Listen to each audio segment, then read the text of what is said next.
어제하고 오늘은 그렇게 크게 달라 보이지 않습니다. 매일 반복되는 것 같은 특별할 것이 없어 보이는 이런 일상을 보면서 감사할 수 있겠어요? 오늘 우리를 감사하게 하는 것은 도대체 무엇일까요? 늘상 반복되고 또 최선을 다했지만 결과는 크게 다르지 않은 것 같은 이런 일상을 마주하고 있는 우리에게 감사할 이유가 있다면 그게 무엇일까 하는 질문입니다. 그저 힘들게만 느껴지는 이 현실 속에 감사할 일 있으세요? 아침에 눈을 떠서 창문을 뚫고 들어오는 이 부서지는 햇살을 보면서 감사하셨나요? 하루를 마치고 집에 오는 밤 하늘에 반짝이는 별들을 보면서 감사가 나오던가요? 매일 보는 친구의 얼굴에서 전해지는 위로와 격려 때문에 감사해 본 적이 있으신가요? 매 식사 때마다 혀끝에서 전해오는 수많은 사람들의 수고와 헌신 때문에 정말 감사합니다라고 고백해 보았나요? 이름도 알 수 없고 얼굴도 본 적 없지만 헤아릴 수 없이 많은 사람들이 희생했고 헌신했고 섬겼기 때문에 오늘 이 시대의 좋은 환경 속에서 우리가 살고 있다는 이 사실로 감사의 마음이 드시나요? 일주일 동안 만나지 못하고 그리워하다가 일주일 만에 만났어요. 건강한 모습으로 다시 만나게 되었으니 그렇게 다시 보게 되었으니 감사한가요? 우리가 어디서 만나도 같은 교회, 중구동부, 한 지체고 한 공동체라고 하는 사실 때문에 감사한가요? 공감하는 내용이라면 감사할 수 있을 것이고요. 그렇지 않다면 받아들이기 쉽지 않을 거예요. 그게 뭐 어쨌다고 나하고 상관없잖아 라고 하는 이야기로 끝이 날 것입니다. 똑같은 상황을 대하고 감사하는 사람과 감사하지 않는 사람. 여러분 어떤 삶을 살고 싶으세요? 같은 일이어도 여러분들은 감사하며 사셨으면 좋겠어요. 오늘 본문은요. 다윗이 쓴 시입니다. 그리고 하나님을 향한 감사의 고백이기도 하죠. 다윗은 오늘 본문에서 2절에 보니까요. 기도를 들으시는 주여라고 하나님을 부르고 있어요. 그리고 이것은 정확하게 다윗의 믿음입니다. 모든 육체가 주께 나온다라고 또한 고백하고 있는데 여기 모든 육체. 그러니까 하나님을 믿는 하나님을 고백하는 모든 사람들 그들이 하나님께로 나오게 될 것이다라고 하는 것을 말하면서요. 찬송하고 있는 다윗의 마음인 거예요. 하나님은 눈에 보이지 않지만 성소는 눈에 보이니까 하나님이 거하시겠다 약속하신 그 성소를 향하여 가는 거죠. 그리고 그 성소를 향하여 기도하는 거예요. 그리고 그렇게 기도하기 위해 제사하기 위해 하나님을 믿는 많은 사람들은요. 이 성소를 향하여 나오는 거예요. 그 그림을 연상하면서 다윗이 고백하는 거거든요. 모든 육체가 그렇게 한다라는 거예요. 그리고 기도를 들으시고 우리를 만나시고 영적으로 소통하시는 그 하나님이시기 때문에 찬송의 이유가 되고요. 감사의 근거가 되는 거예요. 우리가 아무리 기도해도 듣는 이가 없고 아무리 성소를 향하여 찾아가도 만나주는 이 없고 아무런 감동도 없고 변화도 없고 느껴지는 것이 하나도 없다면 굳이 나올 이유가 없는 거잖아요. 그런데 하나님께서 만나 주시고요. 그들의 기도를 들으시고요. 응답하시고요. 그럼 뭐라고 하냐면 3 절에 죄악이 다윗 자신을 이겼다라고 이야기를 해요. 이것은 다윗만의 문제가 아니죠. 우리 모든 인생들의 문제입니다. 오늘을 살아가는 우리 모두에게 해당하는 거죠. 인간은 원죄를 가지고 태어나잖아요. 들어보셨죠? 태어나는 순간부터 인간은 죄인이다. 그동안 그렇게 배워왔고 성경은 그것을 우리에게 가르쳐주고 있습니다.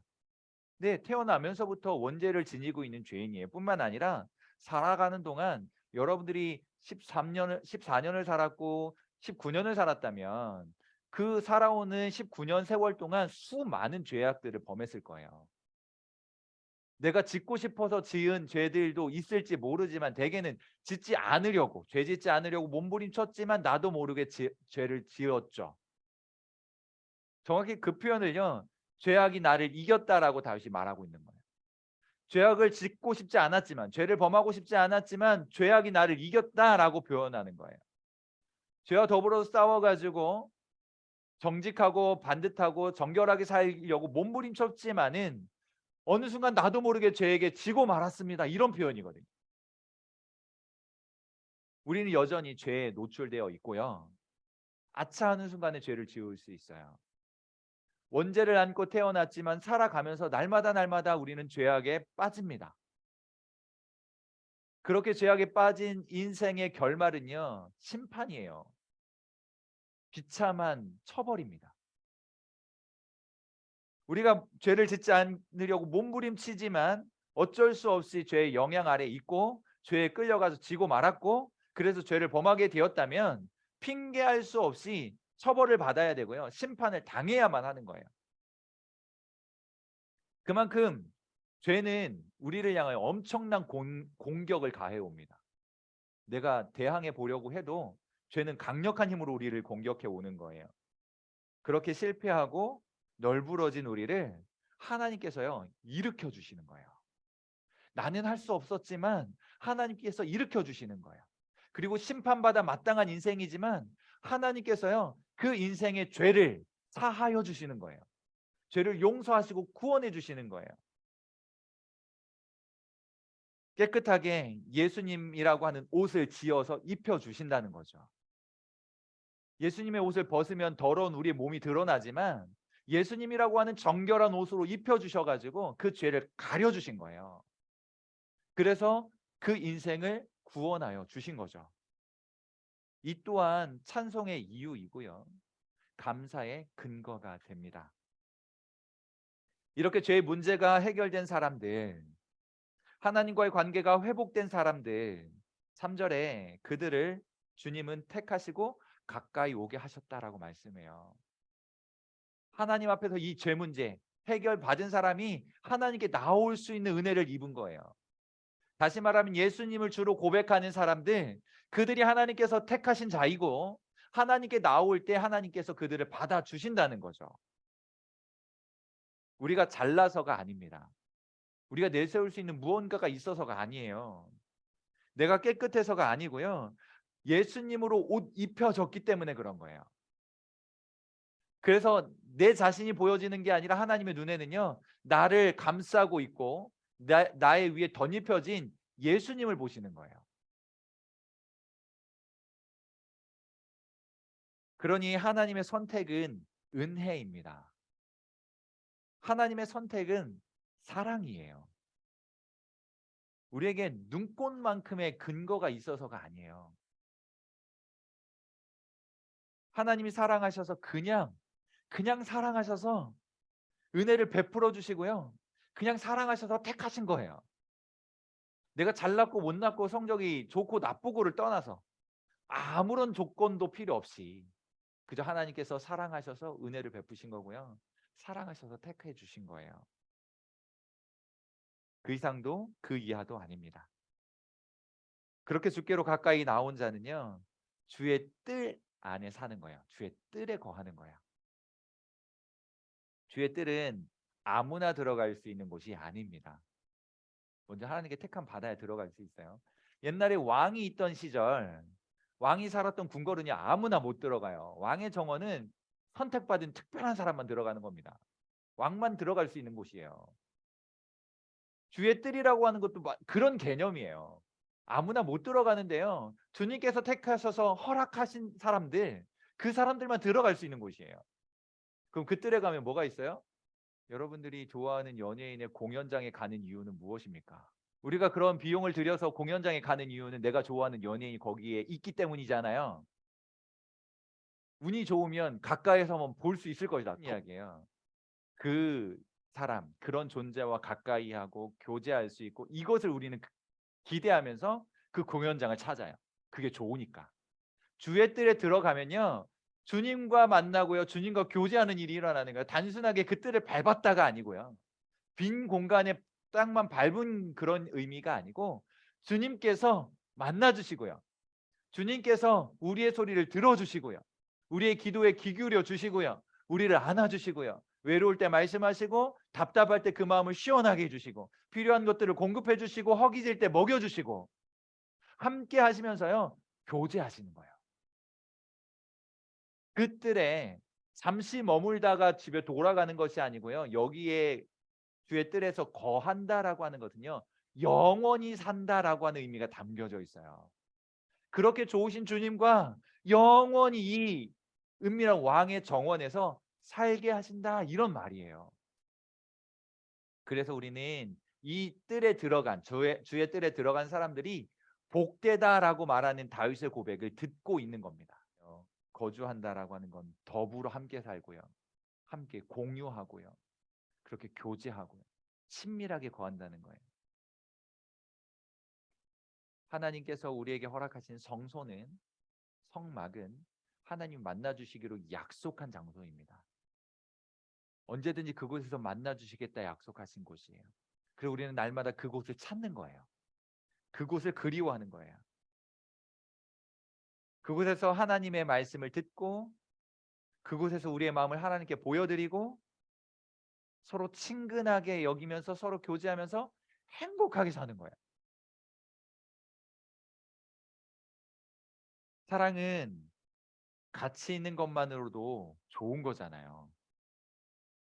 무언가를 주어서가 아니라 뭐 물론 주면 더 좋겠지만 무언가를 주어서라기보다 같이 있는 것만으로도 좋은 거거든요. 우리 주님과 함께 그렇게 사랑하면서요. 영원히 주의 뜰에 거하는 은총을 누렸으면 좋겠어요. 그곳에서 풍성한 것들을 좀 누렸으면 좋겠어요. 눈을 돌려 세상을 보면요. 답답하지 않아요? 시끄러운 소리들 많이 들려오고요. 요란하고요. 해도 안 되는 것 같고요.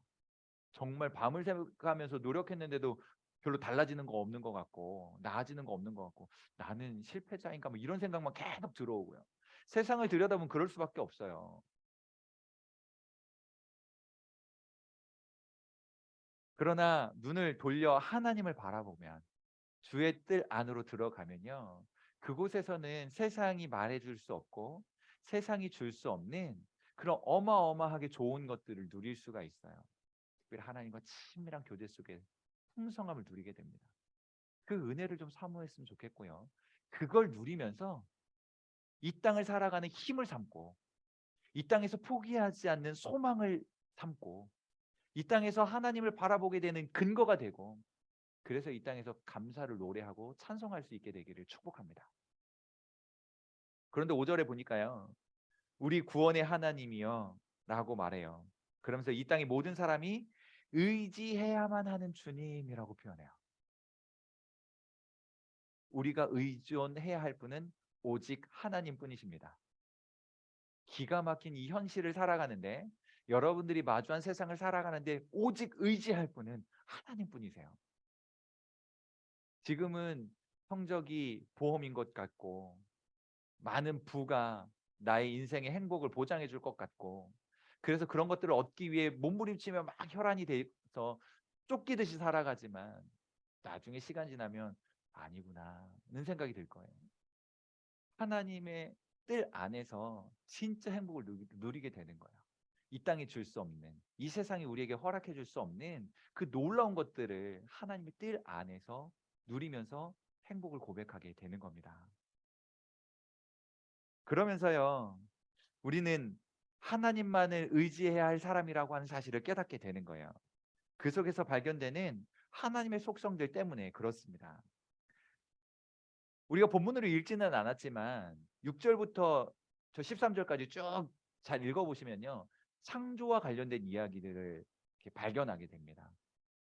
산을 세우시고 바다를 호흡하게 하시고 뭐 이런 내용들이 쭉 있거든요. 하나님께서 창조하시고 그냥 내버려 두지 않고요. 거기에 그 창조하신 세계에 은택을 베푸셔서 풍요롭게 하신다는 거예요. 창조하시고 그 창조한 세계 속에 은총을 베풀어 준다는 거죠. 하나님이 우리를 창조하셨고 우리 속에 풍성한 은혜를 은총을 은택을 베풀어 주시는 거예요. 그래서요. 하나님과 함께 할 때 가장 행복하게 되는 거죠. 그리고는 5절 후반부에는 의를 따라 엄위하신 일로 응답하실 것이다 라고 말씀합니다. 불순종하고 하나님 앞에서 악한 자들은요. 엄정하게 심판을 받게 되거든요. 죄악 가운데 심판받고 멸망하게 되는데 그런 사실을 포함하는 말과 함께 하나님께서 택하신 하나님의 백성들을 보호하시고 구원하시고 책임져 주시고 하는 그런 모든 의미까지 포함되어 있는 말이에요. 어미하심으로 응답하신다는 것은 죄인들에게는 심판이 주어질 것이지만 하나님의 택하심 받은 거룩한 백성들에게는요, 구원하시고 보호하시는 그 은총을 베푸시겠다라고 하는 약속이 담겨 있는 말이에요. 그 어미하신 일이고 그것이 경이로운 일이 되는 것입니다. 그 일이 하나님의 공의로우심 속에, 하나님의 공정하심 속에서 되어질 일이라는 거예요. 반드시 그렇게 될 일이기 때문에 오늘 우리가 예수 그리스도를 주로 고백한다면 우리가 주의 뜰 안에 거하는 사람이고 어미하신 응답을 받는 사람들입니다. 심판으로부터는 멀어질 것이고 하나님의 보호하심과 은택으로부터는 풍성하게 누리게 되는 그런 복을 누리게 되는 거예요. 우리가 감행 프로젝트 지금 진행하고 있잖아요.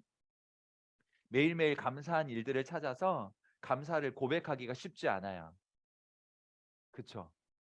아마 그걸 하고 있는지조차 잊어버린 친구들 분명히 있을 겁니다. 괜찮습니다. 여러분 생각나는 것들을 그날 쓰시고 지나간 것들도 좀 채워보세요. 특별히 감사주의를 맞이하고 보내면서 다시 한번 불 지펴보실 수 있기를 바랍니다. 쉽지 않아요. 그냥 사는 것인데 감사를 찾으려니까요, 귀찮기도 하고요, 힘들기도 해요. 또 이게 무슨 의미가 있어라고 의미 없어 보이기도 합니다. 그러나 우리가 감사를 하든지 무심하게 지나치든지 일상 속에 수많은 사건들은 일어나고 있어요. 내가 이것을 인식하든지 받아들이든지 안 받아들이든지 인식하지 않든지 이 세상에 수많은 일들이 일어나고 있어요. 태양은 떠오르고요, 밤에 별은 빛나고 있고요, 사람과 사람은 관계하고 있고요, 자연 만물은 소성하고 살아나고 하는 일들이 일어나고 있어요. 그 속에는 하나님의 개입하심이 있습니다. 하나님의 엄위하신 응답이 있어요. 이 사실을 깨닫고 인정해야 한다는 거죠. 그리하면 육적으로는 이 세상에서 이 일 저 일 하면서 사는 거지만 영적으로는 하나님의 뜰에 거하면서 하나님과 친밀한 교제 속에서 살아가게 되는 거예요. 여러분 그렇게 되실 수 있기를 축복합니다. 하나님께서 예배하신 그 풍성한 것들을 많이 많이 누리면서 사셨으면 좋겠어요. 여러분 이 땅에서요, 하나님 그 풍성하심을 누리는데 이거 100년밖에 못 누립니다. 여러분 생각하기 나름이에요. 100년 동안 지긋지긋하고 힘들게 살겠구나가 아니고 하나님께서 베풀어 놓으신 그 풍성한 것들을 고작 100년밖에 못 누린다라고는 아쉬움을 가지고요, 지금 많이 누리셨으면 좋겠어요. 이 기회를 지나고 나면 놓칠 수 있으니까. 외로울 때도 곁에 계셔서 말 걸어 주실 거예요. 인생이 고단해서 힘에 겨울 때 함께 걸으면서 손 잡아 주실 거예요. 비틀거릴 때 기댈 수 있도록 버팀목이 되어 주실 거예요. 불안하고 답답할 때 친히 길이 되어 주실 것이고요, 그 길 위에 빛이 되어 주실 거예요. 길을 여실 뿐만 아니라 빛을 비추시고 밝게 하셔서 아, 이 길이 안전한 길이구나라고 하는 것을 보게 만드실 거예요. 그러니 한번 잘 생각해 보세요. 짧은 인생이었지만 어떻게 이곳까지 오게 되었는지, 내가 잘나서 내 힘으로 걸어온 길이었는지 누군가의 도움을 따라 온 길이었는지, 특별히 하나님께서 함께 하셔서 나의 인생길을 이끌어 오신 길이었는지 한번 잘 생각해 보자는 거죠. 이 모든 것이 하나님의 돌보심이었습니다. 내가 원하지 않았지만 부모님을 통해서 이 땅에 태어나게 하셨고, 부모님을 통하여 먹이셨고, 부모님을 통하여 양육받게 하셨어요. 놀랍게도 그 모든 우리의 부모님들은 그 모든 일들이 하나님이 하신 일이라고 고백합니다. 주변을 보세요. 부모님들 다 교회 나오세요. 여기 앉아 있는 친구들, 부모, 어머니든 아버지든 둘 중에 한 분 다 교회 나오세요. 그렇죠? 틀림없죠. 부모님에게 가서 물어보세요. 하나같이 이렇게 이야기할 겁니다. 그래, 엄마가 아빠가 한 것 같지만 하나님이 다 하신 거야. 증명됐잖아요.